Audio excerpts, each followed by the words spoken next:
cheaper and everyone will be covered and no one will ever die and it'll be out in 2 weeks. We're going to have fantastic health care. We have a great plan coming out. It's just about completed now. Within 2 weeks. 3 weeks, 4 weeks, 2 weeks. It might be Sunday, but it's going to be very soon. Question today, and I'm sure if you're of the type of person who just always hates the one team and loves what the other one does, they asked them a question about the crash. They said, will you visit the crash site? Now, every other politician would go, of course, it was a tragedy. And he went, it's the water. What do you want me to do, swim there? You know? And I was like, exactly, fuck right, you're exactly right. It's a stupid question, and you got just this answer. You might be surprised, thinking, wait, is that really Bill Maher saying all this? Yes, it is. Lately, many people on the left have been confused by his recent commentary. Once a strong supporter of liberal and democratic causes, Maher has become increasingly critical of them. His bold statements have caught many off guard, especially in media circles that often rely on fear-driven narratives to keep audiences engaged. Maher isn't holding back anymore, and that's what's shocking people. Many viewers have been left stunned. A person who just always hates the one team and loves what the other one does. They asked them a question about the crash. They said, will you visit the crash site? Now, every other politician would go, of course, it was a tragedy. And he went, it's the water. What do you want me to do, swim there? You know? And I was like, exactly, fuck right, you're exactly right. It's a stupid question, and you got just this answer. Here's something even more surprising. A recent report revealed a number so staggering, it exceeds the total from the last 3 presidents combined. Let that sink in. Despite such clear evidence, many on the left still refuse to acknowledge the reality. But it doesn't stop there. Bill Maher recently addressed the sensitive topic of abortion in a way that caught many off guard, citing findings from Democratic research. He shared results that left a lot of people stunned, and they weren't what most liberals wanted to hear. In the wake of America about to lose abortion rights, the ACLU recently tweeted a list of those who would be disproportionately harmed by this. You would think women might top that list? No, wasn't even on the list. Second on the list was LGBT. Really? Abortion rights affects gay and trans people more than, breeders? Another topic Maher tackled was the growing cultural push around LGBTQ+ identity in America. He joked that he might mispronounce the term because it keeps getting longer, but behind the humor was a serious point. Maher stated that, as far as he understands, there are still only 2 biological genders. While some might dismiss this as just another joke, he made it clear he was being sincere. He argued that there's a coordinated effort, supported by influential and wealthy groups, aimed at reshaping public perceptions of gender. But Maher didn't stop at criticism. He delivered a direct and unapologetic message, urging those behind the movement to reconsider their approach. Broken down over time, the LGBT population of America seems to be roughly doubling every generation. According to a recent Gallup poll, less than 1% of Americans born before 1946, that's Joe Biden's generation, identify that way. 2.6% of boomers do, 4.2% of Gen X, 10.5% of millennials, and 20.8% of Gen Z. Which means if we follow this trajectory, we will all be gay in 2054.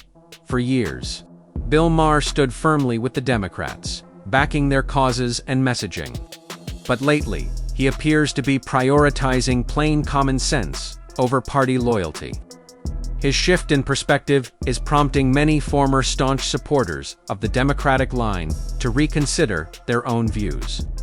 Thanks to voices like Maher's, a growing number of people are beginning to question the narrative. Maybe it's time for more to join this movement, rooted in honest conversation and practical thinking. Is wokeness the main reason for the fires? Of course not. But it's also not wrong to associate some of the unforced errors our government made with the things normies see as hallmarks of uber-progressive politics. Questionable budget priorities, high taxes that get you nothing, making everything about identity politics, virtue signaling overseas instead of tending to the nuts and bolts at home. Cali has no shortage of safety commissions and agencies and bureaucrats and regulators, and of course, sign language interpreters who communicate with their face.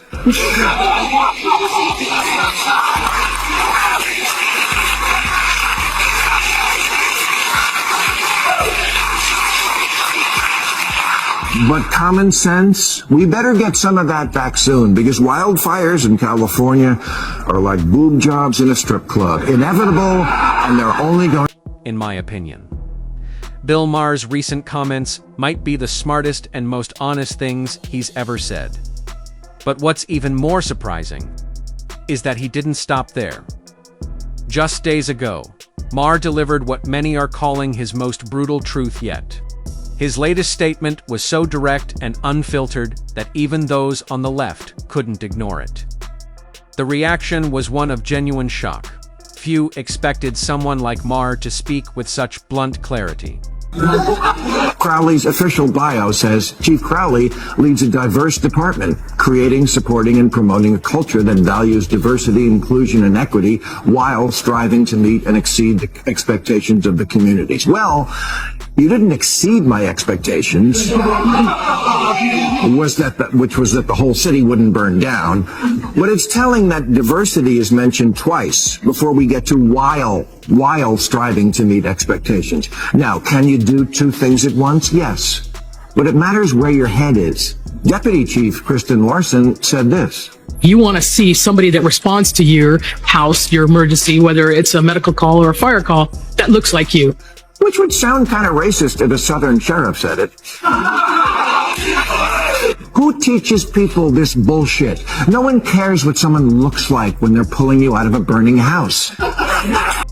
Personally, I still don't understand how we've reached a point where diversity is often valued more than actual quality. Bill Maher addressed this head-on. He didn't shy away from the issue. He explained that an overemphasis on being woke can sometimes hinder real progress rather than help it. Maher even took aim at Vice President Kamala Harris's campaign promises, pointing out how many of them sound good but lack meaningful results. His message was clear. Focusing on appearances and surface-level virtue isn't the solution. I mean, they asked him a question today, and I'm sure if you're of the type of person who just always hates the one team and loves what the other one does, they asked him a question about the crash. And they said, will you visit the crash site? Now, every other politician would go, of course, it was a tragedy. And he went, it's the water. What do you want me to do, swim there? You know? And I was like, exactly, fuck right, you're exactly right. It's a stupid question, and you got just this answer. In the end, Bill Maher delivered a bold and honest reminder about the realities we're facing today. Whether people agreed with him or not, he said what many others are too afraid to say out loud. What's your take on all of this? Share your thoughts in the comments below. We'd love to hear from you. And if you're interested in more real, unfiltered conversations like this, be sure to like and subscribe so you don't miss any future updates.